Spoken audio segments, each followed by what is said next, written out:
কথা না, উনি আগে না, চুলো কাটবো না, এটা আমরা নিলাম। আর জুবাইদুর রহমান যাওয়ার সময় আপনার সাথে সাক্ষাৎ করবে। আচ্ছা, আর আপনাকে একটা দিয়েছে, এটা আপনি রাখবেন, এটা নিয়ে বাড়ি নিয়ে যাবেন। হ্যাঁ, ঠিক আছে। কিন্তু আপনি এখানে থাকবেন না, কিন্তু আজকে উনি যখন যাওয়ার সময় আপনার সাথে দেখা করে যাবেন তখন আপনি চলে যাবেন। ছোট্ট একটা কথা, কিন্তু আমার কোনো রিস্কা কিছু দিবেন না। আমার ভারপ্রাপ্ত চেয়ারম্যান তারেক রহমান যেদিন বীরের বেশে আসবে সেই দিন আমার তো আনন্দ এই পৃথিবীতে আর কেউ হবে না। আল্লাহ শুকরিয়া আদায়। আল্লাহ, তুমি ছাড়া এই পৃথিবীতে কেউ নাই। তুমি সর্বশক্তিমান, তুমি মেহেরবান, দয়ার সাগর, তুমি আল্লাহ ইচ্ছা করলে সব পারবি। আজকে প্রমাণ, নগদ প্রমাণ দেখলাম। আমার ধানের শীষ লেগে গেছে, আমার ধানের শীষ লেগে গেছে। আজকে আমার চানুন ভাই পৃথিবীতে কেউ নাই, আমার ধানের শীষ লেগে গেছে।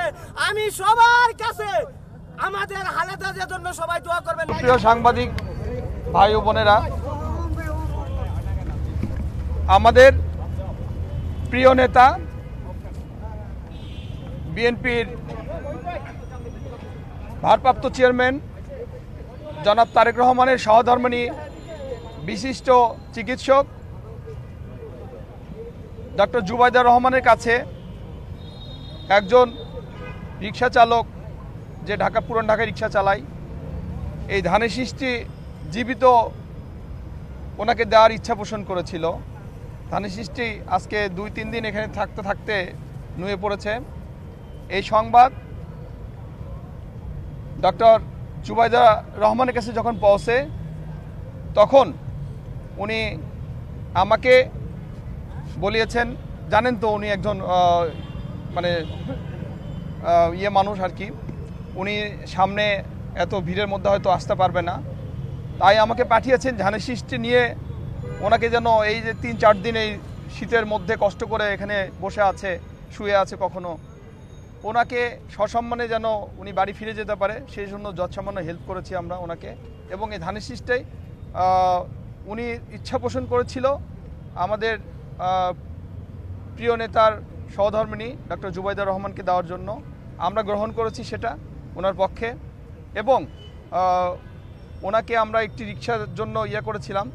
উনি বলেছেন যে অ্যাক্টিং চেয়ারম্যান জনাব তারেক রহমান দেশে ফেরার পরে ওনার হাতে সেটা উনি নেবেন।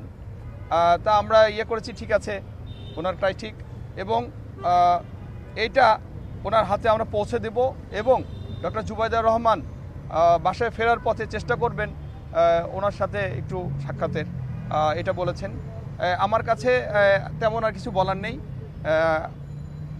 এই বলে আমি শেষ করছি। রাজনীতি এমন একটা জিনিস, মানে একজন আগামীর নেতা, মানবিক নেতা, বিএনপির অ্যাক্টিং চেয়ারম্যান জনাব তারেক রহমানের ভালো দিকগুলো হয়তো নিন্দুকেদের সহ্য হয় না, নিন্দুকেরা এ ধরনের কথা বলবেই। আমাদের প্রিয় নেতা জনাব তারেক রহমান নিন্দুকদের এই কথাগুলো আসলে পাত্তা দেন না। উনি ওনার প্রিয় জন্মভূমিতে ফিরবে, বিজয় বেশে ফিরবেন, এটাই স্বাভাবিক।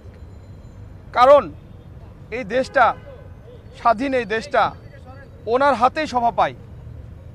ওনার বাবা ছিল স্বাধীনতার ঘোষক, ওনার মা ছিল 3 বারের প্রধানমন্ত্রী, যার জন্য আপনারা সারাক্ষণ এখানে বসে আছেন। সে নেত্রীর ছেলে হচ্ছে আমাদের প্রিয় নেতা জনাব তারেক রহমান। উনি এদেশে আসবেন ইনশাল্লাহ, আশা করছি এই বিজয়ের মাসেই ইনশাল্লাহ বাংলাদেশে আসবেন।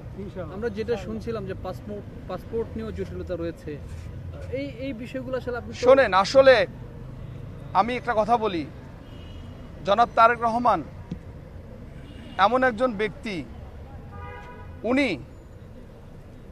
এমন কোনো প্রশ্নবিদ্ধভাবে বাংলাদেশে আসবেন না।